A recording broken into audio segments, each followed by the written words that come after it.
This is brass, guys. I got to polish it a little bit better. And what I did is I put a screw in there. I embedded it in there with JB Weld and some lead also. Okay, I'm going to put this, I'm going to show you guys where I'm going to put this at. We're going to put it in place of that screw right there, guys. Right there. That's where we're going to have that skull. Yeah, so as you see, I even polished the back of the license plate too. You know, because when I'm bored at night, guys, I got nothing to do, man. So I did check my front brakes with my endoscope. The front brakes are good. The rear brakes are good also. But as for buying accessories, guys, some days are over, man. As long as I'm paying on the Jeep, because the Jeep is a lot more money than the Cadillac was. You know, and on top of that, my health care with this new company is a little bit more, and I'm making, because my health care is more, I'm making a little less money. And on top of that, my wages are fixed. You know, like before, if I clocked in 1 or 2 minutes after, I got paid for those couple minutes. You know, or if somebody was late and I had to wait on them, like maybe 10 or 15 minutes late, I got paid for that. Now, I don't. So my pay is the same all the time. So we're on a budget right now. We gotta watch it. There's no more buying like a new set of wheels for the, you know, like the fat spoke wheels. I'd like to have that on here. Actually, what I wanted to do was I wanted to buy the gold fat spoke wheels for the, because that would look real nice with the black. But you know, they're $700 and some a piece, man. That ain't gonna happen. So you know, them days are over. You know, buying all these accessories, man. Them days are over. Them days are gone. They're gone, brother. So I did put a little bit more money in the vacation. I'm trying to work out how we're going to take the e-bike down to the Outer Banks. I have a cargo carrier on the back of the Jeep. Let me go outside and I'll show you guys. Because you know, guys, I understand, man. A lot of you don't like what I do. You don't like my content because I'll talk about stuff and I won't show you. So I'm going to try to show you what I'm talking about. Okay, there's the cargo carrier. Now, I'm going to have one of these on each side because the bike is actually, the cargo carrier is 48 inches. The bike is 54 inches. So I'm going to have to, we're going to cut this part off and then we're going to have to clamp this down to the cargo carrier. So they'll go about right there, one on each side.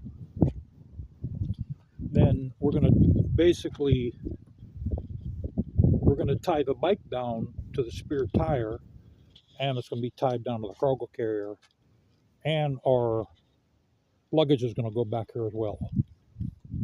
I have one of those canvas containers for the luggage. And as you see, it's snowing again. But that's how that's going to go. It's like our pet gate's going to go back here.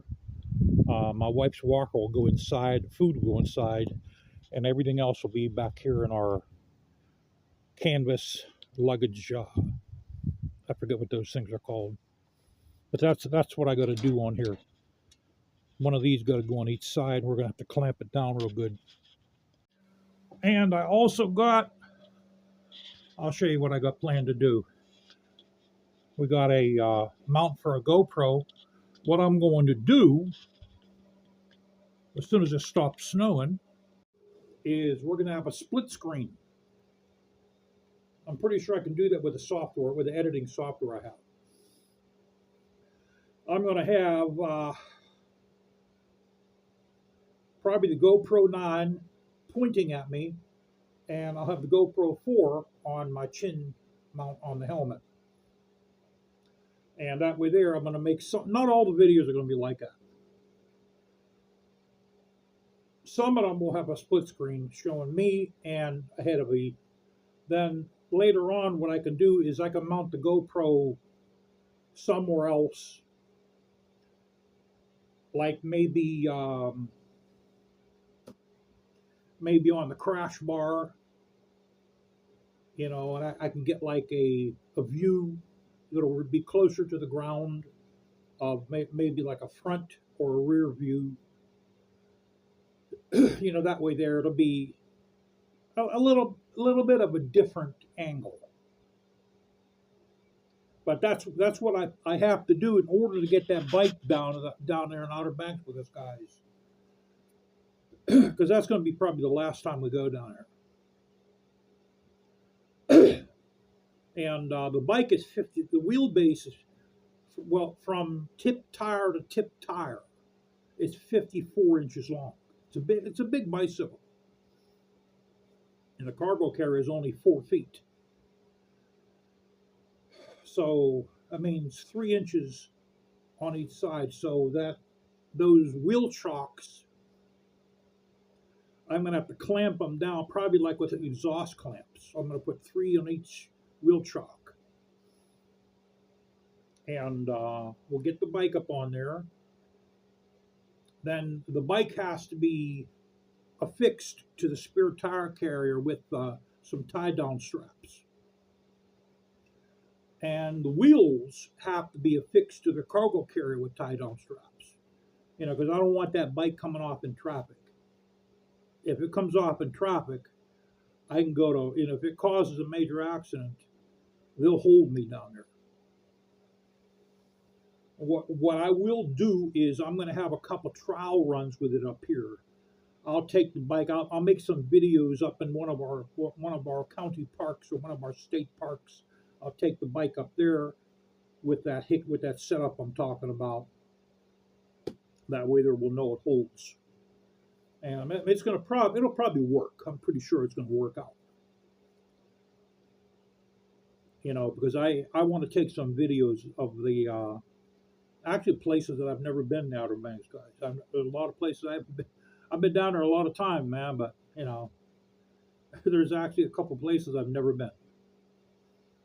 So we're going to see if we can do that. But that's what the plan is. That's what we'll do. This little guy right here,